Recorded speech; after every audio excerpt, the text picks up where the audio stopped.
Alright, so I know the topic of this video is overdone and there's no point in beating a dead horse, and even I personally have seen a dozen different myths about PC gaming videos, but a lot of them tend to lack a lot of honest opinions and are pretty biased toward the PC. Now, I myself am a PC gamer and definitely prefer to keep mouse and keyboard to any controller, and there are definitely advantages to gaming on PC, but a lot of the points on the pro side for PC gaming tend to be a little more complex than the average PC is better video will lead you to believe.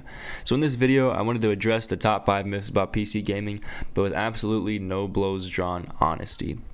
And the number one myth I hear about PC gaming is that PC gaming is way more expensive than console gaming.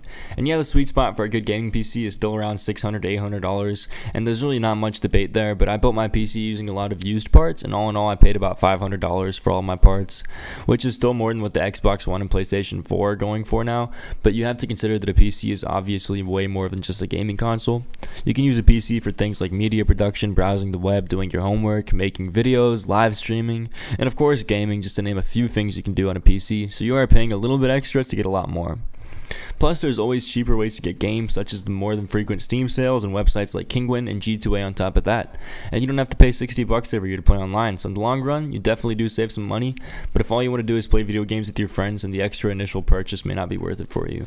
Like if all you're going to do is play FIFA, Madden, Call of Duty, and things like that with your buddies, then there's really no reason to go for a PC if all your friends play on PlayStation 4 or Xbox One. You're not going to be saving any money if all you do is buy, 2-3 games a year. The second myth I hear quite a lot is that PC is super toxic, and this mostly stems from people watching a YouTube video of some sweaty 40-year-old CSGO player screaming at other players for just not being as good as he is or whatever, things of that nature. But honestly, no matter where you go, there's going to be toxic gamers. I've played hundreds of hours of Call of Duty on PlayStation 2, 3, 4, and I've heard just as many toxic players as I have playing competitive CSGO. So really, this is something where if you just can't stand toxic players, your best bet's the mute button, no matter what you're playing on. And if, you've heard a myth about, lots of toxic players on PC and that's the only thing keeping you away, you really should just dismiss that opinion, because, there's toxic players no matter where you go. There's always going to be people trying to troll or just, be annoying to everybody else, and there's nothing you can really do about it except for mute them. And my third myth is that a keyboard and mouse are way harder to use than a controller, and while it does have a steeper learning curve initially, it does come with a lot of advantages. A keyboard allows you to press multiple buttons at the same time a lot easier than you can on console, which leads to a smoother movement, while a mouse is always going to be way more accurate than a controller. And this is something you cannot argue on. With a mouse, you can move to an exact pixel, while on controller, you're pushing a joystick toward a general direction for the most part. So there definitely is some truth to this myth. It is harder to get used to using a keyboard and mouse, but learning how to use a mouse and keyboard will make you a way more accurate player overall. Not to mention the endless possibility of macros and hotkeys in MOBA and RPG games. And even if you really do just want to use a controller, you can just plug any controller into your computer and use a controller. I use one for games like Grand Theft Auto and Forza Horizon 4, where a controller just makes more sense when I want to just sit back on my couch and, play from 20-30 feet away. So for my fourth myth, I wanted to address that building a PC is way too hard, and while you could argue this 20 years ago, it just is not the case anymore. It's really hard to mess up building a PC. Not only are there hundreds of build guides on YouTube, but everything you have to plug in can only be plugged into one socket. So you couldn't plug the wrong cable into the wrong socket, even if you tried. It just would not go in. For the most part, everything just pops into place.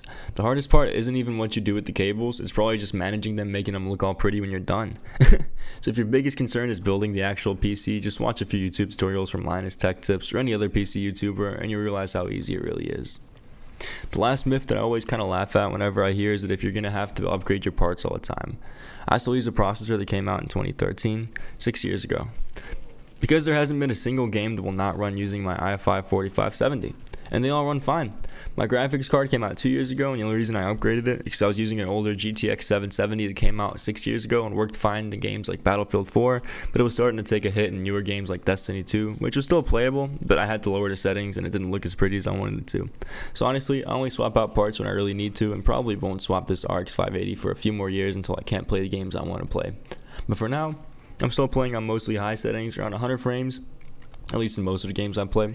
So yeah, you can swap out parts every time a new one comes out, and if you really want the absolute best performance out of your PC, but there's really no need to. I used an AMD FX 8350 8-core processor that came out in 2012 up until a few months ago, and it ran every game fine without any problems, and I would still be using it today. The only reason I'm not is because I gave my old PC away to my brother so he could have a PC to play games on, and even with the older parts, he plays CSGO and Rainbow Six Siege with me all the time, and all these parts came out almost 7 years ago, before the PS4 even came out.